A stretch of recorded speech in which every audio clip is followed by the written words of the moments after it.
Out to Coach Hale and our women's soccer team for the big win yesterday. It's a huge win to beat the #1 ranked team in the country. I know that there's a lot of excitement, and Coach does a great job. So big shout out to them. Capped off a good weekend.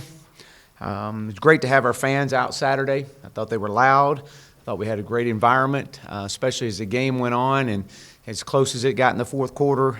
To see our fans really get into the game was exciting to see and be a part of helping us finish this thing out the right way. But just seeing the excitement on our fans' faces, our staff, our players, was very, very gratifying Saturday night. But very proud of how hard our guys played and competed. They responded the way I knew they would. I saw it in the locker room after the Ole Miss game, and each day last week. We had one of our best weeks, if not the best week of practice that we had since I've been here last week. And it was all credit to our staff and to the players for responding the right way. I thought in the fourth quarter, the scores tied 34-34. I thought there was a decision that had to be made. I thought it was a big moment for this team, for where we've been since we've been here over 19 months. I thought that was a defining moment for the direction of this team and where we were heading. And to see the leadership step up is an understatement. Everybody pulled together. They met the challenge. The way that we won the game in the fourth quarter and how we finished strong in that fourth quarter is something that we'll continue to build on and upon the rest of this season and moving forward. But especially with how we lost this same game a year ago. So we're very pleased with that. Again, I want to talk a little bit more about our leadership and in that fourth quarter moment, really what kind of defined the line in the sand at that point. But players of the game offensively were Nick Starkel and Ty Clary. Ty Clary played the best game I've seen him play since he's been here. He continues to improve. This is not something that just happened over the last year in fall camp. This is a young man that has made a commitment and has dedicated himself through the course of winter conditioning and into spring ball. And he continues to improve and be a leader in that offensive line room. It's great to see that. It's the best we've executed offensively. Without question, we were balanced, and I think that opened up a lot in our run game.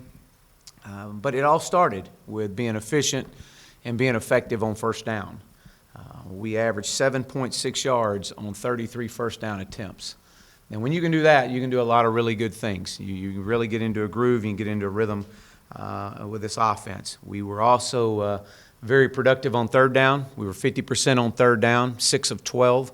So we stayed out of third down, but when we did get in it, we were efficient there. Very solid performance offensively, but there's a lot to improve on, and you'll see this unit continue to improve each week. Defensively, our player of the game was Scooter. His leadership in the fourth quarter, he and Sosa really rallying those guys. Scooter pulling everybody together and said, "Not now. It's not happening again." Was as good as I've ever been around and has seen. He was definitely a force, both on the field and off the field. So that was great to see. It just tells you where this program is moving forward, and to have Scooter in that leadership role at that point. We were very disappointed in giving up 2 plays for 150 yards and 2 touchdowns, but I was extremely proud of how our guys responded in the second half, holding them to 26 yards rushing after giving up 10.3 yards rushing in the first half. And so they responded to the challenge. Like I said, the fourth quarter is a snapshot of what we want this defense to look like the entire game. When we had to make a stand, they were extremely productive in that fourth quarter. Started with third down. We continue to play good third down defense. We were 2 of 7 in the first half and 2 of 7 in the second half. So you're 4 of 14. You created 2 turnovers. Should have had a third turnover had it not been for a penalty. And then the last turnover was probably the biggest. But everybody sees the big hit that Hayden Henry made and the scoop and score with Day-Day. But what they don't see is the effort that one of our leaders, Sosa, turns the play back inside. Incredible job. He sniffed out the screen. He stayed in the guard's hip pocket. He turned the guy back inside so that Hayden could make the big hit and the ball comes out. So you start seeing your leaders making those plays like that. It really says a lot about our team. I think, again, that was a defining moment for our team in that fourth quarter. But our leadership, Sosa, Scooter, T.J. Smith, Cam Curl continues to play consistent and play very well. Special teams, another really solid performance. Very proud of this group. Connor Limpert and Grant Morgan were our players of the game on special teams. Grant Morgan was a force all night long on all of our units. The big kick with Connor Limpert, the 54-yard field goal was a huge momentum swing for us. And his kickoffs, I think he just built on the momentum, just kept adding to him, and he did a great job of his kickoffs as well. But Sam Lloyd punted the ball really well. I think he had 4.3 hang time, whatever that was something in that area. But he gives us a chance to get down the field and cover the punts, and so that was great to see. It was great to also hear. Just here recently, in the last 20 minutes, Connor Limpert was named the SEC Special Teams Player of the Week. Very well deserving and great for him and our program. But, moving forward, it was one game. That's what it was. It was one game. It was a big game for us, but they're all big games. But we got San Jose State coming in. They're off of an open week. They've had an opportunity to prepare an extra week for us, and we'll see we'll see their best. I do know that. We'll see their best. I know Coach Brennan, and very, very well respected, a great ball coach, and he'll have those guys ready to go. They returned 4 offensive starters. Their quarterback, Josh Love, is 60% completion rate. 3 of the 5 offensive linemen returned. And then defensively, they returned 6 starters. They're very aggressive defensively. They're very multiple. They bring a lot of pressure. They create a lot of TFLs, and so we've got to do a good job of recognizing the fronts. It's led by 2 of their linebackers, which are very, very active, that have been very impressed to watch these guys on film. But as I've said many times, and I say it every time that we're getting ready to play a game, I'm far, far more concerned about how we play than who we play. And we've got to continue to get better. These guys were back in here last night and did a really good job. And so we've got a lot of young guys that have got some great experience, and we'll continue to bring those guys along. But we've got to continue to improve this football team. So with that, I'll open up. Coach, a lot of rotation with the offensive line. Was that something that you went into the game planning? I know Wagner came off briefly and went to the injury tent, but was it that just part of the game plan to keep him fresh in the fourth? Well, it was. We knew we were going to get Austin Capps back, and so that was going to, while he might not have been 100% last week, he was good enough to play. He played really well too, and so it allowed us to move and take Myron and be able to spell some of the tackles and move Ricky in at right guard. And it's another great performance by Ricky. I mean, this is 2 weeks in a row. So it created some depth for us, and that was by design, that we had to get some guys some breathing time in there to be ready to go in that fourth quarter. Yeah, Chad, asking about Ricky, you got him now starting right guard. What's he doing to get these starts as a true freshman when you got Austin back? I know he had a couple false starts. Is that just kind of freshman stuff? But what the good stuff you said, what's the good stuff he's doing? Well, Ricky plays with a great balance. He's very athletic, moves really well, adjusts and be able to redirect. And he holds up against these defensive linemen and does a good job pass protecting. And he's physical, and athletic. He's got a mean streak to him, and that's really why he's playing as well as he is because he's just, the moment's not too big for him, and it's great to see. This young man's got a great career ahead of him. Yeah, a couple of things. On Clary, specifically, what is it about him that's advanced, and what did he do in this game to kind of earn your praise there? And then, secondly, Bumper Pools listed as a starter. Could you update him and anybody else who's on the injury list? Ty, we'll start back with Ty. I thought that last winter, as we visited with our players and Coach Fry visited, it was time. It was just I think it's a combination of a lot of things, Tom. I really do. I think that maturing. He's got a lot of snaps underneath his belt. I think he realized he's got to mature more. He's got to grow his knowledge of the game, and I think that's helped him. I think the way that he's trained, as far as in the weight room and just the seriousness, and again, all that comes back to just being a more mature player, and his leadership. I mean, I saw it in the summer in the weight room with him getting on guys and encouraging guys. You know, and then all of a sudden you started seeing guys listening to him. And I think that, the way you get guys to listen to you is you got to go perform on the field. And I think he's doing that. And so I think there's a lot of things that added up to where he is today, and he's playing very well for us. And Bumper Pool, back to Bumper. Bumper's day-to-day right now. It was a clavicle sprain. So we anticipate him being back. We'll wait and see and continue to see how it goes. Looked like he was in a couple plays after maybe something happened, just trying to. Yeah, I think when it first happened, he landed on it, and then I think the adrenaline was still running. And then once we created a turnover, I think he got real excited and pumped his fist. And when he did, he kind of felt that, okay, wow, all right, maybe the adrenaline's wore off a little bit. But and so that was it. Offensively, was that about as fast a tempo as you've run since you've been here, especially the first half? Yeah, I thought we were clicking. I thought we were in sync. I thought we had a rhythm to us, and it was. We want to play fast, and we're going to continue to play fast. But it's all. You don't want to play fast and go 3 and out either. That's not very good for your defense. And so when you get into rhythm and you're able to be efficient on first down, it allows you to play a lot faster and be in more control and more in sync in an offensive scheme. Also, if Bumper's questionable, how do you feel Hayden Henry and McClure did? I thought they did really well. I thought they both played extremely well. I thought Grant Morgan played well too. We'll definitely have those guys ready to go. Monteric Brown also left the game late. What's his status and what was his injury as well? He had a muscle strain, but was back out there yesterday, so I don't anticipate that being a problem. Kind of zeroing in on Hayden Henry.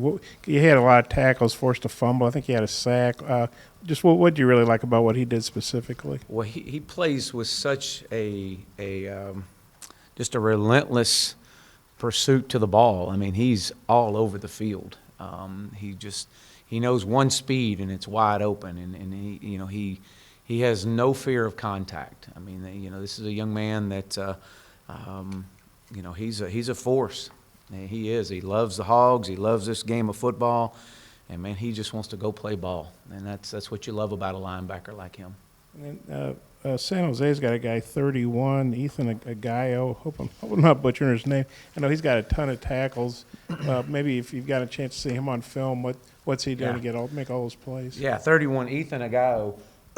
He is very similar to Hayden. He's all over the field. Very aggressive. Has a knack for the ball. I mean, usually wherever the ball is, he's close by, or if not, he's on hot pursuit to get there. So, a very aggressive player, great tackler in space, and so he's definitely caught our eyes as has the other outside backer, Jesse Osana. Coach, you mentioned Connor's success in this game, but kind of think back on his whole career. What's made him so successful and able to be so consistent over the last couple of years? Well, I think he's got a short-term memory. I really do. As a kicker, you can't have a long-term memory, especially if something goes bad. So his short-term, he goes on to the next kick, the next play, and I never hesitated at all sending him out there to kick that field goal. We got great confidence in him. He's been in this situation before, so I think that has a lot to do with it. I think his confidence in himself is continuing to grow, and you're able to see that. I was able to see that on the kickoffs more than anything yesterday or Saturday.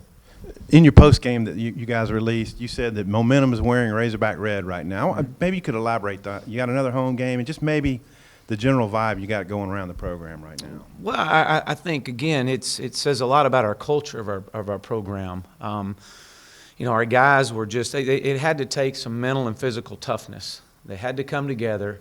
We had to go overcome some adversity in that fourth quarter, and we had to go do it. We've talked about it, we've trained for it, we've prepared for it. We have to just, at some point, you got to go do it. And to see that no one flinched, that we were aggressive offensively. Nick had been there before. You saw the ball coming out of his hands. He knew what he wanted to do. And to see us move down the field, and we keep saying all the time, it just takes one. It just takes one, and the next thing you know, you get another and another, and that's what happened. Man, we hit a big ball over there to Trey Knox, a couple of them on that drive, and we go down and score.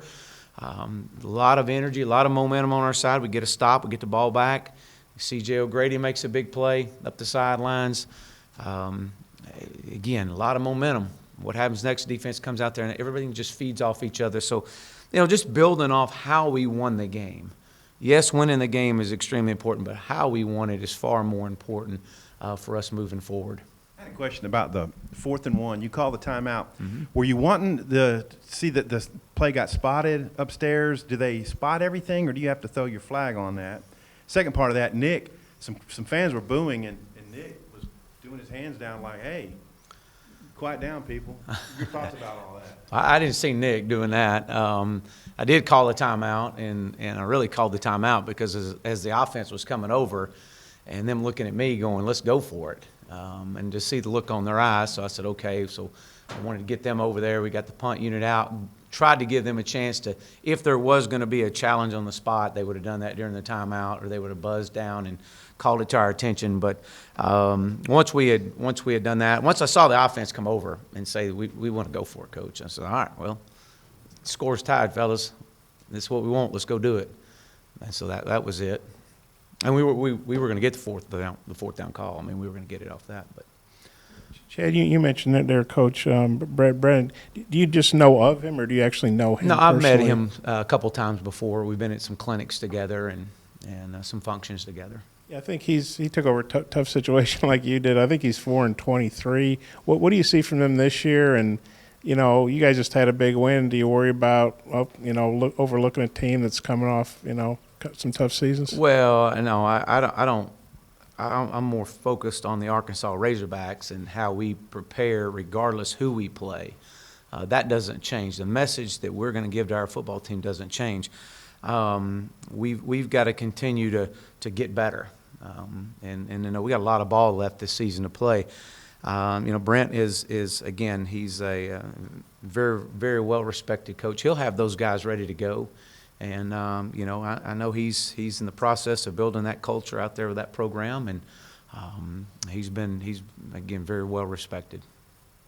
On Myron Cunningham, all the movement that he's had to do through practices and then even in the game, playing multiple positions in the game, has that been tough on him? And then you got him listed right now, I think, behind Dalton Wagner at right tackle.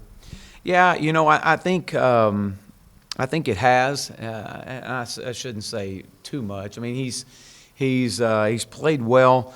But we feel like that our best lineup will be able to move him and be able to give relief to either one of those tackles, and to let him focus solely on that. Now, obviously, if we have an injury, he'll move back inside on some things. But with Austin Capps being healthy, Ricky playing as well as he's playing right now, that's the move to make right there.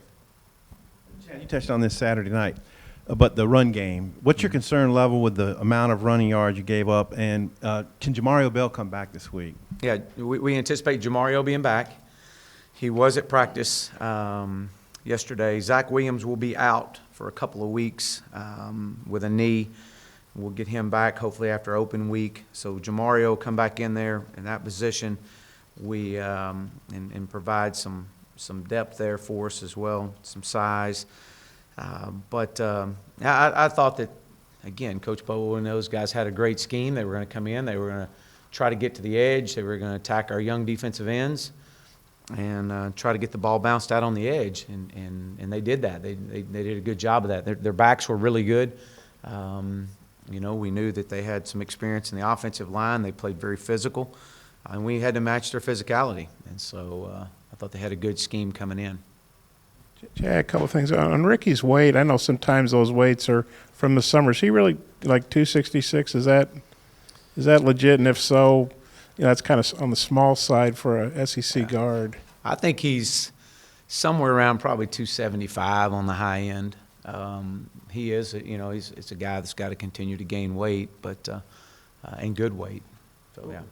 So what's he do to be effective at that weight? Well, I think he moves really well. He's very athletic and has great balance, plays with great balance, and has been able to control his body and redirect himself has really helped him out a bunch against, especially some of these big defensive linemen. I saw He's that very video. smart. I'm sorry, I saw that video of the post game. Was that something you've practiced, or was that spontaneous, or what was the deal with Are that? you talking about the dance? Yeah. No, you know what? When you win, you get to practice dancing. So hopefully my dance moves will continue to improve. So. Oh, I thought you were saying I was a bad dancer, Bob. No, you know what? It's fun to go in there and see those guys excited, see our staff excited, and they need to see me excited too.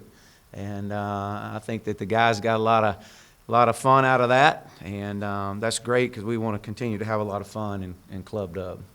I had a question about the deep ball. It looks like you're pretty comfortable, or Nick is comfortable throwing it with cornerback in close coverage like you did on the first touchdown to Knox. I'm just wondering how that helps you guys, that he has that confidence, and throwing to Burks in the same kind of deal too. Well, he's got great confidence in his arm, and he should. He's very accurate. He knows what he wants. He sees the coverages very well. There was a couple others that I wish he would have kind of put more on a back shoulder to Trey, but that'll come. That'll continue to come with time. But he sees it, he likes it, and he has the freedom to get the ball where he needs to get it to. This may have happened several times in the game, but it looked like you guys spotted something, or Nick spotted something on the O'Grady out and up against the linebacker. Is that pretty common, or did he specifically see that and want that? Well, we felt like that they were going to bring pressure and boundary pressure, and when they did, we were able to, Nick recognized it, was able to get our protection to the right, slid to the right way, and get a one-on-one matchup with CJ on a linebacker, and that's what we wanted. Jordan Jones closer? Is he? We anticipate Jordan trying to work out a little bit this week. We'll see. I think he'll be day-to-day. I really anticipate him being back next week, but there's a chance he could be back this week. One more for Coach. All right, Bob. I don't want to be dance disappointed, moves. like we don't care. Hey, Eric Gregory gets hurt in camp, and then you lose Dorian Gerald, and then you lose Bell, and now you've lost. Does that just feel kind of like a snake bit spot over there at DN? Well, it seems like it right now, but it just kind of comes and goes. You just never know what position you get a few injuries in, and we got to keep bringing these guys along. I mean, that's glad we're getting Jamario back. Eric will continue to come on. Colin Clay played some snaps the other night, and so Soley continues to come on and play well. So it's allowing us to create some depth for a lot of ball left this season that we're going to need these guys. All right, thank you.